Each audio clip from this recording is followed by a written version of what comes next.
Hôm nay tụi mình chơi cá sấu lên bờ đó nha. Nhanh đi, nhanh đi. One, two, three. Mày bị. Bây giờ tao bị nha, chuẩn bị nha. 1, 2, 4, 5.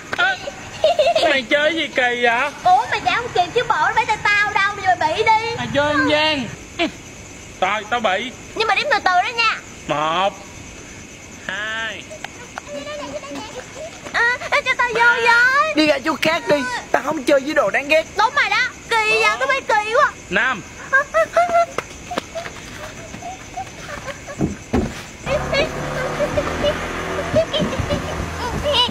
Ê, tao cho mày thời gian đi kiếm chỗ khác á. Mày đi xuống đi, cái này xe người ta mà. Không, ít ở đây thì sao? Thôi vậy mày ở đây chơi mình, mày đi tao đi về. Mày đi về thì mày đi về đi. Tụi tao cũng đi về luôn.